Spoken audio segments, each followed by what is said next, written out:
Welcome again to the Papaya Academy. I'm Brian Pena, working with Papaya Global.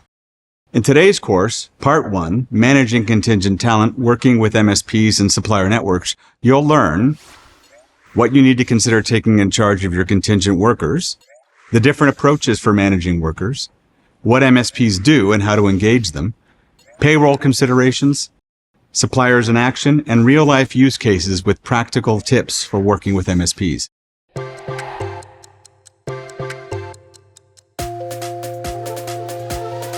It all starts with the basics. Understanding how your company wants to take charge of your contingent workforce, you'll need a clear plan. First, start with project evaluation and goal setting. Outline what you aim to achieve and why.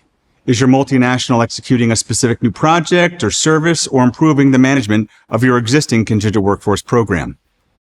Define your success criteria up front.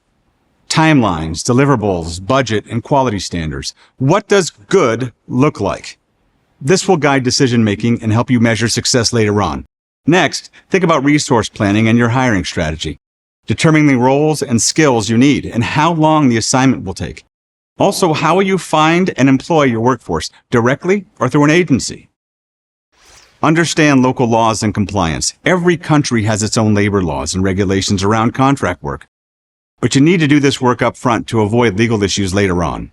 Payment and payroll setup. Plan how you will pay your contingent workforce in a compliant manner. How will you ensure your workers are paid accurately and on time, no matter where they are based? Managing and integrating workers into your team. It almost goes without saying, but you need to treat your contingent workers as an extension of your business while knowing the limits of your worker classification. Measure performance to success. Think about what metrics you need to meet your goals. And keep your eyes on the prize.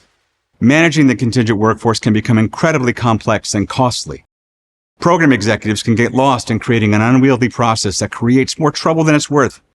Focus on the customer experience. Your job is to make sure the talent goes where it's needed.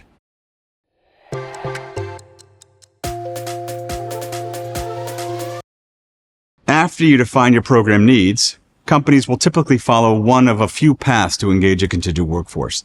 This includes managing in-house with internal teams. Smaller and early-stage programs often begin with internal HR staff or a program manager to coordinate all contingent hires. It's a DIY approach. The downsides of this include straining your HR department and the need to develop specialized expertise. Direct contractor engagement. Some companies let individual departments or managers engage contractors and vendors on their own. For example, a product director might directly contract a freelance developer. But the downside can be a lack of a central oversight and rogue spend. Partnering with a managed service provider, MSP. Many multinationals and mid-sized organizations choose to outsource the administration of their contingent workforce to a managed service provider.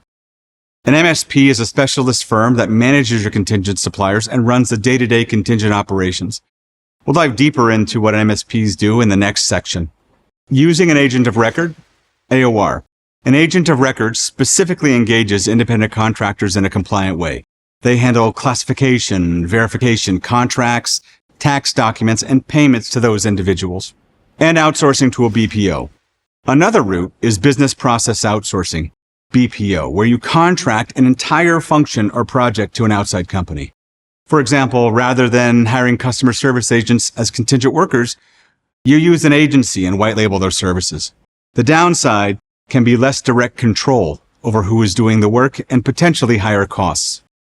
Companies often start with one model and evolve to another as they grow. Whatever route you choose, you need to align your approach with your organization's capabilities and strategic goals.